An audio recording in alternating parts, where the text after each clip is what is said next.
Hello മക്കളെ, one second welcome back to Edport. എല്ലാ മക്കൾക്കും ഒരിക്കൽ കൂടി എജ്പോർട്ടിലേക്ക് സ്വാഗതം. ഞാൻ നിങ്ങളുടെ സ്വന്തം സെൽസുദ്ദീൻ സാർ. അപ്പോൾ മക്കളെ, നിങ്ങളോട് പറയാനുള്ള കാര്യം വേറെ ഒന്നുമല്ല. നിങ്ങളുടെ ഫസ്റ്റ് ചാപ്റ്റർ അല്ലേ, നിങ്ങൾക്ക് ഈ ഓണം എക്സാമിന് ഒരു പക്ഷേ സ്കൂളിൽ പറഞ്ഞിട്ടുണ്ടാവും. ഓണം എക്സാം ആയിട്ടൊന്നും ഉണ്ടാവില്ല, പക്ഷേ ക്ലാസ്സിലൊരു ടെസ്റ്റ് പോലെ ടീച്ചർ നടത്തുന്നുണ്ടാവും, അല്ലെങ്കിൽ സ്കൂളിലൊരു ടെസ്റ്റ് പോലെ നടത്തുന്നുണ്ടാവും. എങ്ങനെയായിരുന്നാലും നിങ്ങൾ നിർബന്ധമായിട്ടും പഠിക്കേണ്ട ചാപ്റ്ററാണ് ഫസ്റ്റ് ചാപ്റ്റർ എന്ന് പറയുന്നത്. അഥവാ നമുക്ക് പഠിക്കാനുള്ള 2 പുസ്തകങ്ങളാണ്. ഈ 2 ബുക്കുകളിലായിട്ട് ഒന്നാമത്തെ പുസ്തകമാണ് ഇത് ഈ പറഞ്ഞ ഇന്ത്യൻ എക്കോണമി എന്ന് പറയുന്നത്. ആ ഇന്ത്യൻ എക്കോണമിയിലെ ഫസ്റ്റ് ചാപ്റ്റർ നമ്മൾ നിർബന്ധമായിട്ട് പഠിച്ചിരിക്കണം. എന്താണ് ആ ചാപ്റ്റർ പറയുന്നത്? സിമ്പിളായിട്ട് പറഞ്ഞാൽ ഇത്രയേ ഉള്ളൂ. 1947 ഇന്ത്യക്ക് സ്വാതന്ത്ര്യം കിട്ടുന്നത്. നിങ്ങൾക്കും എനിക്കും എല്ലാവർക്കും അറിയുന്ന കാര്യമാണ്. നമ്മൾ ഇന്ത്യൻസിന് എല്ലാവർക്കും കൃത്യമായിട്ട് ഈ കാര്യം അറിയാം. ഇന്ത്യ 1947 ഓഗസ്റ്റ് 15 അല്ലേ, അല്ലെങ്കിൽ ഓഗസ്റ്റ് 15 അർദ്ധരാത്രി എന്നൊക്കെ നമ്മൾ പറയാറുണ്ട്. അപ്പോൾ 14 അർദ്ധരാത്രി നമ്മൾ ഇന്ത്യ സ്വാതന്ത്ര്യത്തിലേക്ക് ഉണരുന്നു എന്ന് പറഞ്ഞിട്ട് ചരിത്ര പ്രസിദ്ധമായിട്ടുള്ള നെഹ്റുവിൻ്റെ പ്രസംഗം കാര്യങ്ങളൊക്കെ നമ്മളെല്ലാവരും കേട്ടിട്ടുണ്ടാവും. പക്ഷേ നിങ്ങൾ നോക്കുക, ഇന്ത്യ എന്ന് പറഞ്ഞതല്ല നമ്മൾ നോക്കുന്നത്, ഇന്ത്യയുടെ എക്കോണമി എങ്ങനെയായിരുന്നു എന്നുള്ള കാര്യമാണ് ആ ചാപ്റ്ററിൽ നമ്മൾ നോക്കുന്നത്. ഓക്കെ, ഇന്ത്യ എങ്ങനെയായിരുന്നു നമുക്ക് കൃത്യമായിട്ട് അറിയാം. ഇന്ത്യ അന്ന് കലാപങ്ങളും കാര്യങ്ങളൊക്കെ നടക്കുന്നുണ്ട്. ഒരു ഭാഗത്ത് സ്വാതന്ത്ര്യത്തിൻ്റെ സന്തോഷമുണ്ട് എങ്കിൽ മറ്റൊരു ഭാഗത്ത് വിഭജനത്തിൻ്റെ അഥവാ ഡിവിഷൻ്റെ പാർട്ടീഷൻ്റെ എന്തുണ്ടായിരുന്നു? സിമ്പിളായിട്ട് പറയുകയാണെങ്കിൽ ആ ദുഃഖങ്ങൾ കൂടി നമ്മുടെ ഭാഗത്തുണ്ടായിരുന്നു. അപ്പോൾ സന്തോഷം ദുഃഖമൊക്കെ ഒരേ സമയത്ത് വന്നിരുന്ന ഈ ഒരു അവസ്ഥയിൽ നമ്മുടെ ഇന്ത്യൻ എക്കോണമി എന്തായത് എന്നൊരു കാര്യമാണ് നമ്മൾ ഈ ചാപ്റ്റർ നോക്കുന്നത്. അപ്പോൾ നിങ്ങൾ മനസ്സിലാക്കുക, ഇന്ത്യൻ എക്കോണമി എന്ന് പറയുമ്പോൾ നമുക്കറിയാം 3 സെക്ടറുകൾ അതിലുള്ളത് അല്ലേ. ഈ പറയുന്ന ഇന്ത്യൻ എക്കോണമിയിൽ 3 സെക്ടറുകൾ നമ്മൾ പഠിച്ചിട്ടുണ്ട്. പ്രൈമറി, സെക്കൻഡറി ആൻഡ് ടേർഷ്യറി, അല്ലെങ്കിൽ നമ്മൾ പറയും കാർഷിക മേഖല, വ്യവസായ മേഖല, അതുപോലെ തന്നെ സേവന മേഖല എന്ന് പറയും. ഈ 3 മേഖലകളായിട്ടുള്ള ഇന്ത്യൻ എക്കോണമിയുടെ അന്നത്തെ അവസ്ഥ എന്തായിരുന്നു എന്നാണ് നമ്മൾ നോക്കുന്നത്. ഓക്കെ, അപ്പോൾ ഈ ചാപ്റ്ററിൽ നിങ്ങൾ കംപ്ലീറ്റ് എന്തൊക്കെ കാര്യങ്ങൾ പഠിക്കണമെന്ന് കൃത്യമായിട്ട് നിങ്ങൾ തംബ്നെയിലിൽ കണ്ട പോലെ തന്നെ ഇത്ര മിനിറ്റോട് ഞാൻ പറഞ്ഞുതരാം മക്കളെ, നോക്കിക്കോളൂ. അതിൽ ആദ്യം നിങ്ങൾ പഠിക്കേണ്ടത് ഇത്ര കാര്യമേ ഉള്ളൂ. ഈ ഒരു ചാപ്റ്റർ കംപ്ലീറ്റ് ഈ ഒരൊറ്റ സ്ലൈഡിൽ കൊടുത്തിട്ടുണ്ട്. ഇത് മാത്രം പഠിച്ചു മക്കളെ. ഈ ഒരൊറ്റ സ്ലൈഡിലുള്ള കാര്യങ്ങൾ മാത്രമേ നമുക്ക് എന്ത് ചെയ്യാനുള്ളൂ, ഈ ചാപ്റ്ററിൽ പഠിക്കാനുള്ളൂ. ഈ 6 കാര്യങ്ങളാണ് നമ്മൾ അറിഞ്ഞിരിക്കേണ്ടത്. അതിൽ ഓരോന്നായിട്ട് നമുക്ക് ചെക്ക് ചെയ്ത് നോക്കാം. ഫസ്റ്റ് ഓഫ് ഓൾ നിങ്ങൾ മനസ്സിലാക്കാം, ഇന്ത്യൻ എക്കോണമിയെ കുറിച്ച് പറയുന്ന സമയത്ത് ആദ്യം നമുക്ക് മനസ്സിലാക്കേണ്ടത് ഇന്ത്യയുടെ അഗ്രികൾച്ചർ സെക്ടർ എന്തായിരുന്നു എന്നാണ്. നിങ്ങൾ മനസ്സിലാക്കുക, അഗ്രികൾച്ചർ നമുക്ക് 2 കാര്യങ്ങൾ നോക്കാനുണ്ട്. ഒന്ന് സ്റ്റാഗ്നേഷൻ അഥവാ നമ്മൾ വളർച്ചാ മുരടിപ്പ് എന്ന് പറയും. വളർച്ചാ മുരടിപ്പ് എന്ന് പറഞ്ഞാൽ സ്റ്റാഗ്നേഷനും, രണ്ടാമതായിട്ട് ലോ പ്രൊഡക്ടിവിറ്റി അഥവാ ഉൽപ്പാദനക്ഷമത വളരെ കുറവായിരുന്നു. ഈ കാര്യമാണ് നമ്മൾ 2 പോയിന്റുകളാണ് എന്ത് ചെയ്യേണ്ടത്, ഈ പറഞ്ഞ കാർഷിക മേഖലയെക്കുറിച്ച് 2 കാര്യങ്ങളാണ് പഠിക്കേണ്ടത്. ഒന്ന് സ്റ്റാഗ്നേഷൻ ഉണ്ടെന്നും, 2 പ്രൊഡക്ടിവിറ്റി വളരെ കുറവായിരുന്നു. എന്താണ് പ്രൊഡക്ടിവിറ്റി? ഉൽപ്പാദനക്ഷമത എന്നാണ് മലയാളത്തിൽ പറയാം. ഉൽപ്പാദനക്ഷമത, കുറഞ്ഞ ഉൽപ്പാദനക്ഷമത അഥവാ നമുക്കിവിടെ ഈ പറഞ്ഞ കൃഷി ചെയ്യുന്നതിനനുസരിച്ച് ബെനിഫിറ്റ് ഒന്നും കിട്ടിയിരുന്നില്ല എന്ന് സിമ്പിളായിട്ട് മനസ്സിലാക്കാം. അപ്പോൾ കുറഞ്ഞ ഉൽപ്പാദനക്ഷമതയാണ് ഒന്നാമതായിട്ട് നമുക്ക് ഇവിടെ മനസ്സിലാക്കേണ്ട കാര്യം. അതിൻ്റെ കൂടെ നമ്മൾ പറഞ്ഞു സ്റ്റാഗ്നേഷൻ എന്ന് പറഞ്ഞാൽ എന്താ, വളർച്ചാ മുരടിപ്പാണ്. ഓക്കെ, നമുക്ക് എന്തുണ്ടായിരുന്നില്ല, ഈ പറഞ്ഞ കാർഷിക രംഗത്ത് വളർച്ചയും കാര്യങ്ങളൊന്നും ഉണ്ടായിരുന്നില്ല, പകരം വളർച്ചയില്ലാത്തൊരവസ്ഥയായിരുന്നു. അതാണ് വളർച്ചാ മുരടിപ്പ് അല്ലെങ്കിൽ സ്റ്റാഗ്നേഷൻ എന്ന് പറയുന്നത്. ഇതാണ് ഇന്ത്യൻ കാർഷിക രംഗത്തെക്കുറിച്ച് നമ്മൾ നോക്കേണ്ടത്. പിന്നെ നമുക്ക് എക്സ്ട്രാ അതിലേക്ക് വരുന്ന മറ്റൊരു കണ്ടന്റാണ് എന്ത്, ജമീന്ദാരി എന്ന് പറഞ്ഞൊരു സംഭവം പഠിക്കാനുണ്ട്. അഥവാ നിങ്ങളെല്ലാവരും 10ാം ക്ലാസ് വരെ പഠിച്ച നിങ്ങളുടെ ഹിസ്റ്ററി ചാപ്റ്ററിൽ എവിടെയെങ്കിലൊക്കെ ജമീന്ദാരി എന്ന് കണ്ടാവും, അല്ലെങ്കിൽ നമ്മൾ ജമീന്ദാരി എന്ന് പറയും, അല്ലെങ്കിൽ സെമീന്ദാരി എന്ന് പറയാറുണ്ട്. സംഗതി എന്താണ്? പെർമനന്റ് ലാൻഡ് സെറ്റിൽമെന്റ് അഥവാ ഈ പറഞ്ഞ ബ്രിട്ടീഷുകാരായിരുന്ന അവർ കൊണ്ടുവന്ന പെർമനന്റ് ലാൻഡ് സെറ്റിൽമെന്റ് നിങ്ങൾ പഠിച്ചിട്ടുണ്ടാവും, അഥവാ ശാശ്വത ഭൂനികുതി വ്യവസ്ഥ. അതിൻ്റെ മറ്റൊരു പേരാണ് ജമീന്ദാരി എന്ന് പറഞ്ഞത്. ഇതിൻ്റെ പ്രത്യേകത എന്താ, ഫാമേഴ്സ് ഉണ്ട് അല്ലേ, കർഷകരുണ്ട്.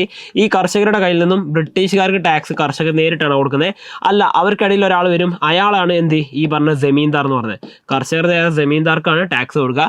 ജമീന്ദാരാണ് പിന്നീട് എന്ത് ചെയ്യുക, ഈ പറഞ്ഞ ബ്രിട്ടീഷുകാർക്ക് കൊടുക്കുന്ന ടാക്സ് തീരുമാനിച്ചിട്ടുണ്ടായത്. അപ്പോൾ ബ്രിട്ടീഷുകാർ പറഞ്ഞതിനേക്കാൾ കൂടുതൽ ടാക്സ് കർഷകരുടെ കയ്യിൽ നിന്ന് ആര് വാങ്ങി? ജമീന്ദാർമാർ അഥവാ ഭൂമിയുടെ ഉടമകൾ വാങ്ങിയിട്ടുണ്ടായിരുന്നു. ആ ടാക്സ് ആണ് പെർമനന്റ് ലാൻഡ് സെറ്റിൽമെന്റ് അല്ലെങ്കിൽ ജമീന്ദാരി എന്ന് നിങ്ങൾ മനസ്സിലാക്കുക. ഇനി രണ്ടാമതായിട്ട് വരുന്ന ഇന്ത്യൻ ഇൻഡസ്ട്രികളെ കുറിച്ചാണ്. ഇന്ത്യൻ ഇൻഡസ്ട്രികളെ കുറിച്ച് നമുക്ക് ആകെ പറയാനുള്ളത്, ഇന്ത്യക്ക് സ്വന്തമായിട്ടുണ്ടായിരുന്ന ഏത് മാത്രമായിരുന്നു? ഹാൻഡിക്രാഫ്റ്റ് ഇൻഡസ്ട്രി മാത്രമായിരുന്നു. ഹാൻഡിക്രാഫ്റ്റ് എന്ന് പറയുമ്പോൾ എന്താണ്, അതായത് കരകൗശല വസ്തുക്കൾ നിർമ്മിക്കുന്ന, നമ്മുടെ കരകൗശല വസ്തുക്കൾ നിർമ്മിക്കുന്ന ഇൻഡസ്ട്രികളായിരുന്നു നമുക്കുണ്ടായിരുന്നത്. ഈ പറഞ്ഞ പട്ട് വസ്ത്രങ്ങളും പട്ട് തുണികളും കാര്യങ്ങളൊക്കെ ആയിട്ട് ബന്ധപ്പെട്ടും, അതുപോലെ വില കൂടിയ ആഭരണങ്ങൾ, അതുപോലെ ഈ പറഞ്ഞ പ്രഷ്യസ് സ്റ്റോൺസ് എന്ന് പറയാറുണ്ട്. എന്ന് വെച്ച് കഴിഞ്ഞാൽ വില കൂടിയ കല്ലുകൾ, ഈ രത്നങ്ങളൊക്കെയാണ് ഉദ്ദേശം. അതൊക്കെ വെച്ചിട്ട് ഒരുപാട് ക്രാഫ്റ്റ് വർക്ക് ചെയ്തിരുന്ന ഒരു രാജ്യമായിരുന്നു ഇന്ത്യ. അത് ഇന്ത്യയിൽ വളരെ ഫേമസ് ആയിരുന്നു, ലോകത്ത് തന്നെ അത് വളരെ ഫേമസ് ആയിരുന്നു. പക്ഷേ ബ്രിട്ടീഷ് ഭരണകാലത്ത് എന്ത് ചെയ്തു, അതൊക്കെ തകർന്നു പോവുകയാണ് ചെയ്തത്. അപ്പോൾ ഇന്ത്യയിൽ കാര്യമായിട്ട് ഹാൻഡിക്രാഫ്റ്റ് ഉണ്ടായിരുന്നത്, അതെന്ത് ചെയ്തു, ഹാൻഡിക്രാഫ്റ്റ് ഇൻഡസ്ട്രി ഡിക്ലൈൻ ചെയ്തു പറഞ്ഞു കഴിഞ്ഞാൽ തകർക്കപ്പെട്ടു എന്നാണ് അതിൻ്റെ അർത്ഥം. ഓക്കെ, അപ്പോൾ തകർന്നു പോയതാണ് നമ്മുടെ ഈ പറഞ്ഞ കരകൗശല വ്യവസായങ്ങൾ തകർന്നു പോയി. പിന്നീട് വരുന്ന ഇന്ത്യയുടെ ഫോറിൻ സെക്ടറാണ്. ഇന്ത്യയുടെ വിദേശ വ്യാപാരം എന്ന് പറയുമ്പം നിങ്ങൾ അതിൽ മനസ്സിലാക്കേണ്ട കാര്യം എന്ന് പറഞ്ഞാൽ ഇന്ത്യ മെയിനായിട്ട് 2 കാര്യങ്ങളാണ് ചെയ്തത്. ഒന്ന് എക്സ്പോർട്ട്, അല്ലേ? ലോകരാജ്യങ്ങളെല്ലാം തന്നെ ഇങ്ങനെ തന്നെ ചെയ്യുക, എക്സ്പോർട്ടും ഇമ്പോർട്ടും. ഈ എക്സ്പോർട്ട് എന്ന് പറഞ്ഞാൽ നമ്മുടെ രാജ്യത്ത് നിന്ന് ഒരു സാധനം മറ്റു രാജ്യത്തേക്ക് കൊടുത്തുവിടുക, പൈസക്കാണ് കൊടുത്തുവിടുക, അല്ലേ? ഫ്രീ ആയിട്ടാണോ? അല്ല. അപ്പം നമ്മുടെ രാജ്യത്ത് നിന്ന് ഒരു സാധനം മറ്റു രാജ്യത്തേക്ക് കൊടുത്തുവിടുന്നതിനാണ് നമ്മൾ കയറ്റുമതി, അല്ലെങ്കിൽ എന്ത് പറയും, എക്സ്പോർട്ട് എന്ന് പറയും. ഈ നമ്മുടെ രാജ്യത്ത് നിന്ന് വിദേശ രാജ്യത്തേക്ക് പോയിരുന്നത് എന്തായിരുന്നു? കംപ്ലീറ്റ് നമ്മൾ കൊടുത്തത് റോ മെറ്റീരിയൽസ് ആയിരുന്നു. അഥവാ റോ മെറ്റീരിയൽസ് എന്ന് പറഞ്ഞാൽ എന്താ, നമ്മൾ മലയാളത്തിൽ പറയുകയാണെങ്കിൽ അസംസ്കൃത വസ്തുക്കളാണ് നമ്മൾ കയറ്റുമതി ചെയ്തിട്ടുണ്ടായിരുന്നത്. അപ്പോൾ ഈ അസംസ്കൃത വസ്തുക്കൾ കയറ്റുമതി ചെയ്യുന്ന ഇന്ത്യക്കാർ നമുക്ക് തിരിച്ചെന്താ കിട്ടിയിരുന്നത്? അവർ ഇങ്ങോട്ട് ഇറക്കുമതി ചെയ്തിരുന്നത്, അതിനാണ് നമ്മൾ ഇമ്പോർട്ട് എന്ന് പറയുന്നത്. ഇറക്കുമതി നമ്മുടെ രാജ്യത്തേക്ക് എന്താ ചെയ്തിരുന്നത്? ബ്രിട്ടീഷുകാർ അവരുടെ ഫാക്ടറിയിലെ ഉൽപ്പന്നങ്ങൾ, അഥവാ എന്ത് പറയാം, ഫാക്ടറി ഉൽപ്പന്നങ്ങൾ എന്ന് വേണമെങ്കിൽ നമുക്ക് ഇവിടെ ചേർക്കാം, അല്ലെങ്കിൽ ഫിനിഷ്ഡ് പ്രോഡക്റ്റ്. ഓക്കെ, ബ്രിട്ടീഷുകാർ എന്ത് ചെയ്യുന്നു? Finished products of Britain. Okay, ബ്രിട്ടീഷുകാർ അവരുടെ നാട്ടിലുണ്ടാക്കിയ ഉൽപ്പന്നങ്ങളൊക്കെ എന്ത് ചെയ്തു? ഇന്ത്യയിലേക്ക് ഇറക്കുമതി ചെയ്തു, ഇവിടെയും കച്ചവടം ചെയ്തു. അവർക്ക് വേണ്ട സാധനമൊക്കെ കംപ്ലീറ്റ് ഇവിടുന്ന് കൊണ്ടുപോവുകയും ചെയ്തു. ഓക്കെ, അല്ലെങ്കിൽ നമുക്ക് എന്ത് പറയാൻ പറ്റും? ഈ പറഞ്ഞ ഫാക്ടറി ഉൽപ്പന്നങ്ങൾ, ബ്രിട്ടീഷ് ഫാക്ടറി ഉൽപ്പന്നങ്ങളാണ് നമ്മുടെ ഇന്ത്യയിൽ അവർ കൊണ്ടുവന്ന് കച്ചവടം നടത്തിയിട്ടുണ്ടായിരുന്നു എന്ന് നിങ്ങൾ മനസ്സിലാക്കാം. അപ്പോൾ ഈ 2 കാര്യങ്ങളാണ് ഇന്ത്യയുടെ ഫോറിൻ സെക്ടറിൽ സംഭവിച്ചത്. അതാണ് നമ്മൾ പറഞ്ഞത്. ഇന്ത്യയുടെ ഫോറിൻ സെക്ടറിൽ എന്ത് ചെയ്തു? ഈ പറഞ്ഞ ലാഭം കംപ്ലീറ്റ്, ഓക്കെ, ഇതിൽ നിന്നൊക്കെ കിട്ടുന്ന ലാഭം ഉണ്ടല്ലോ, ഈ പറയുന്ന ഫോറിൻ റിട്ടേൺ, ഈ പറഞ്ഞ ഫോറിൻ റിട്ടേൺ കംപ്ലീറ്റ് ആര് കൊണ്ടുപോയി? അത് കംപ്ലീറ്റ് ഈ പറയുന്ന ബ്രിട്ടീഷുകാരാണ് അവർ കംപ്ലീറ്റ് എടുക്കുകയാണ് ചെയ്തത്. ഇന്ത്യക്ക് അതിൽ എന്തില്ല, ഒരു ബെനിഫിറ്റ് പോലും കിട്ടിയില്ല എന്നുള്ളതാണ് സത്യമായിട്ടുള്ള കാര്യം. ഇനി 3ാമതായിട്ട് നമ്മൾ കഴിഞ്ഞു. 4ാമതായിട്ട് നമുക്ക് നോക്കാനുള്ളത് ഇന്ത്യയുടെ ഈ പറഞ്ഞിരിക്കുന്ന ജനസംഖ്യയുടെ ഘടനയാണ്. ഇന്ത്യയുടെ ജനസംഖ്യ ഘടന നോക്കുമ്പോൾ നിങ്ങൾ മനസ്സിലാക്കേണ്ട കാര്യം, ഇന്ത്യയുടെ ജനസംഖ്യ ഘടന നോക്കുകയാണെങ്കിൽ അതിലാദ്യം നിങ്ങൾ മനസ്സിലാക്കേണ്ടത് ഇന്ത്യയിൽ ശരാശരി ഒരു മനുഷ്യൻ്റെ ആയുസ് എന്ന് പറഞ്ഞാൽ 32 ഇയേഴ്സ് ആയിരുന്നു. നമ്മുടെ ലൈഫ് എക്സ്പെക്റ്റൻസി അഥവാ പ്രതീക്ഷിത ആയുർദൈർഘ്യം എന്ന് പറഞ്ഞ് 32 വയസ്സായിരുന്നു. നമ്മുടെ സാക്ഷരത പറയുന്ന വെറും 16% നമ്മുടെ ലിറ്ററസി റേറ്റ്. അതുപോലെ തന്നെ നമ്മുടെ രാജ്യത്ത് ബർത്ത് റേറ്റ് അഥവാ ജനന നിരക്ക് വളരെ കൂടുതലായിരുന്നു. അതുപോലെ ഡെത്ത് റേറ്റ് അഥവാ മരണനിരക്കും വളരെ കൂടുതലായിരുന്നു. അതുകൊണ്ട് പോപ്പുലേഷൻ്റെ ഗ്രോത്തും കാര്യങ്ങളൊന്നും തന്നെ ഉണ്ടായിരുന്നില്ല. ഈ 1921 എന്ന് പറയുന്ന ഒരു വർഷമുണ്ട്. അതിനെയാണ് നമ്മൾ എന്ത് പറയുന്നത്? ഇയർ ഓഫ് ഗ്രേറ്റ് ഡിവൈഡ് എന്നറിയപ്പെടുന്നത്. Okay, year of great divide എന്നറിയപ്പെടുന്ന വർഷം, അല്ലെങ്കിൽ മഹാവിഭജനത്തിൻ്റെ വർഷം എന്നറിയപ്പെടുന്ന 1921 അതാണ് നമുക്കിവിടെ പറയാനുണ്ടായിരുന്ന പ്രധാനപ്പെട്ട കാര്യങ്ങൾ. പിന്നെ നിങ്ങൾ മനസ്സിലാക്കുക, നമ്മുടെ ഇന്ത്യയിൽ ഇൻഫൻറ്റ് മോർട്ടാലിറ്റി റേറ്റ് അഥവാ 1 വയസ്സാവുന്നതിന് മുൻപ് മരിച്ചു വന്ന കുട്ടികളുടെ എണ്ണം വളരെ കൂടുതലായിരുന്നു. 1 വയസ്സാവുന്നതിന് മുമ്പ് മരണപ്പെടുന്ന ഒരുപാട് കുട്ടികൾ ഇന്ത്യയിലുണ്ടായിരുന്നു. നമ്മുടെ ലൈഫ് എക്സ്പെക്റ്റൻസി വളരെ കുറവായിരുന്നു, ലിറ്ററസി റേറ്റ് വളരെ കുറവായിരുന്നു. ഈ പറഞ്ഞിരിക്കുന്ന ആളുകളുടെ മരണനിരക്കും കാര്യങ്ങളും കൂടുതലായിരുന്നു. അതുപോലെ ഇയർ ഓഫ് ഗ്രേറ്റ് ഡിവൈഡ് 1921. ഇത്രയും കാര്യം നിങ്ങൾ എന്ത് ചെയ്യണം? ഇന്ത്യയുടെ ഡെമോഗ്രാഫിക് സ്ട്രക്ചർ എന്ന് പഠിക്കണം. പിന്നീട് നോക്കാനുള്ള ഇന്ത്യയുടെ ഒക്യുപ്പേഷൻ സ്ട്രക്ചറാണ്, അഥവാ ഇന്ത്യയുടെ തൊഴിൽ ഘടനയാണ് നമുക്ക് നോക്കാനുള്ളത്.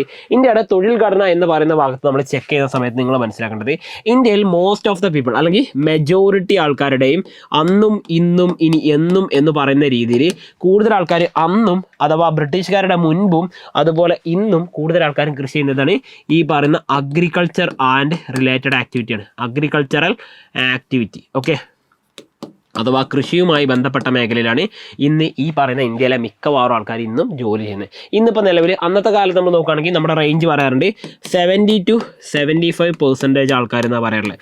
ചില പുസ്തകങ്ങൾ എന്ത് ചെയ്യും 72 എന്ന് കാണും, 72% എന്നും കാണുന്നുണ്ടാവും. മക്കളെ നിങ്ങൾ മനസ്സിലാക്കുക, കൃത്യമായിട്ടൊരു വാല്യൂ ഒന്നും പറയാൻ പറ്റിയിട്ടില്ല.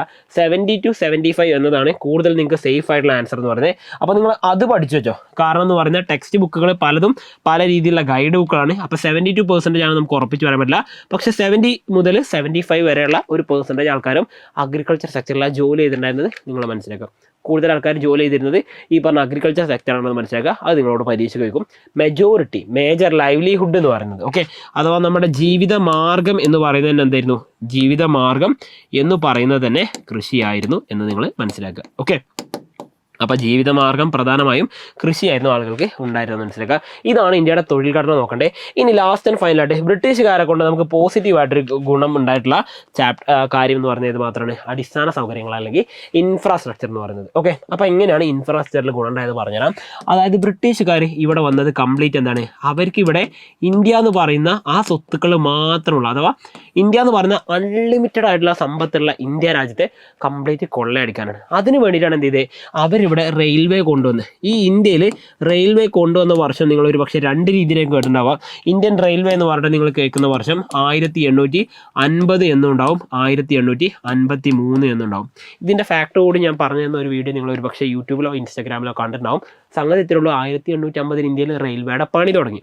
53 ആദ്യമായിട്ട് ട്രെയിൻ ഓടി തുടങ്ങി. ഇത്രയുള്ള മാറ്റം. അപ്പോൾ മിക്കവാറും പരീക്ഷയ്ക്ക് ഇതിൽ ഏതെങ്കിലും ഒരു വർഷമേ വരുള്ളൂ, രണ്ടും ഒന്നിച്ചു വരില്ല. റെയിൽവേയുടെ പണി തുടങ്ങിയ 50-ലും ഓടി തുടങ്ങിയത് 53 ആണെന്ന് മനസ്സിലാക്കാം. ഇനി റെയിൽവേ അവർ കൊണ്ടുവന്നതിനാണ് അവർക്ക് ഈ പറയുന്ന പലവിധ സാധനങ്ങൾ ഇന്ത്യയിൽ നിന്നും വിദേശത്തേക്ക് കൊണ്ടുപോകാനും അതുപോലെ അവിടുന്ന് കൊണ്ടുവരുന്നത് ഈ പറയുന്ന തുറമുഖങ്ങളിൽ നിന്നും പോർട്ടുകളിൽ നിന്നും വിവിധ ഭാഗത്തേക്ക് എത്തിക്കാനാണ് റെയിൽവേ കൊണ്ടുവന്നത്. അതുപോലെ റോഡുകൾ അവർ കൊണ്ടുവന്നു അല്ലേ. ഈ പറയുന്ന റോഡുകൾ അവർ കൊണ്ടുവന്നില്ല. റോഡ് അവരുടെ ആർമിയെ പെട്ടെന്ന് എത്തിക്കാൻ വേണ്ടിയിട്ടാണ് അല്ലേ. മിലിറ്ററി പർപ്പസ് ആയിരുന്നു അതിന് കംപ്ലീറ്റ് ആയിട്ടുണ്ടായിരുന്നത്. അഥവാ മിലിറ്ററി പർപ്പസ് എന്ന് പറയുമ്പോൾ എന്താണ്, ഈ പറയുന്ന ആർമികളെ നമ്മുടെ ഈ പറഞ്ഞ ഇന്ത്യയുടെ വിവിധ ഭാഗത്ത് എത്തിക്കാൻ വേണ്ടിയിട്ടാണ് അവർ മികച്ച റോഡുകളൊക്കെ നിർമ്മിച്ചിട്ടുണ്ടായിരുന്നത്. റോഡുകൾ മാത്രമാണോ? അല്ല, അതിൻ്റെ പുറമെ അവരെന്ത് ചെയ്തു, പോർട്ടുകൾ. ഓക്കെ, പോർട്ടുകൾ എന്ന് പറഞ്ഞാൽ തുറമുഖങ്ങൾ. ഈ തുറമുഖങ്ങൾ അവർ നിർമ്മിച്ചത് എന്തിനു വേണ്ടിയിട്ടാണ്? അവർക്ക് ഈ പറയുന്ന ഇന്ത്യയിലേക്ക് പലവിധ സാധനങ്ങൾ കൊണ്ടുവരാനും അതുപോലെ ഇന്ത്യയിൽ നിന്ന് കൊണ്ടുപോകാനും വേണ്ടിയിട്ടാണ് അവർ നിർമ്മിച്ചിട്ടുണ്ടായിരുന്നത്. തുറമുഖങ്ങൾ പറഞ്ഞു. പിന്നെ കമ്മ്യൂണിക്കേഷന് വേണ്ടി അവരെന്ത് ചെയ്തു, പോസ്റ്റ് ആൻഡ് ടെലഗ്രാഫ് അഥവാ പോസ്റ്റ് ആൻഡ് ടെലഗ്രാഫ് എന്ന് പറഞ്ഞു കഴിഞ്ഞാൽ നമ്മൾ ഇന്ന് ഉപയോഗിക്കുന്ന മെയിലൊക്കെ ഉണ്ടല്ലോ, ഇമെയിലും കാര്യങ്ങളൊക്കെ, അതിന് മുൻപ് നമ്മൾ പണ്ട് എന്തായിരുന്നത്, കത്തയക്കുന്ന സംവിധാനം അല്ലേ, അല്ലെങ്കിൽ പോസ്റ്റൽ സംവിധാനം അവർ കൊണ്ടുവന്നിട്ടുണ്ടായിരുന്നു. ഈ പോസ്റ്റൽ സംവിധാനം എന്ന് പറഞ്ഞു കഴിഞ്ഞാൽ പണ്ട് വിവരം അറിയിക്കാൻ നമ്മളെ ഇന്നത്തെ പോലത്തെ വാട്സപ്പും കാര്യങ്ങളൊന്നും ഇല്ല. അതുകൊണ്ട് അന്ന് ഉപയോഗിച്ചിരുന്ന സംവിധാനമാണ് പോസ്റ്റൽ സംവിധാനം എന്ന് മനസ്സിലാക്കുക. ഇത്രയും കാര്യങ്ങളാണ് ബ്രിട്ടീഷുകാരുടെ കാലത്ത് അഥവാ ഇന്ത്യക്ക് സ്വാതന്ത്ര്യം കിട്ടിയ സമയത്ത് ഇന്ത്യക്ക് ഉണ്ടായിരുന്ന ഇന്ത്യൻ എക്കോണമി എന്ന് പറഞ്ഞ ഫസ്റ്റ് ചാപ്റ്ററിൽ നിങ്ങൾ പഠിച്ചിരിക്കേണ്ട കാര്യങ്ങൾ എന്ന് പറഞ്ഞത്. അപ്പോൾ ഇത്രയും കാര്യങ്ങൾ പഠിച്ച മക്കളെ ഈ ഒരു ചാപ്റ്റർ തീർന്നു. ഈ ഒരു ചാപ്റ്ററിൽ നിങ്ങൾ പഠിച്ചിരിക്കേണ്ട മെയിൻ ആയിട്ടുള്ള കാര്യങ്ങളാണ് നമ്മൾ പറഞ്ഞത്. അപ്പോൾ ഇത്രയും കാര്യങ്ങൾ കൃത്യമായിട്ട് റിവൈസ് ചെയ്ത് പഠിക്കുക. കാരണം എന്ത് ചെയ്യും, നിങ്ങൾക്ക് നല്ലൊരു മാർക്ക് സ്കോർ ചെയ്യാനുള്ളതാണ്. അപ്പോൾ വീണ്ടും പുതിയൊരു ചാപ്റ്ററിൻ്റെ പുതിയൊരു വീഡിയോ ആയിട്ട് കാണുമെന്ന് വിശ്വസിച്ചുകൊണ്ട് തൽക്കാലം ഞാൻ വൈൻഡപ്പ് ചെയ്യുന്നു. വീണ്ടും കാണാം. It's me Salsabeen signing out from Edboard. Happy learning all. By.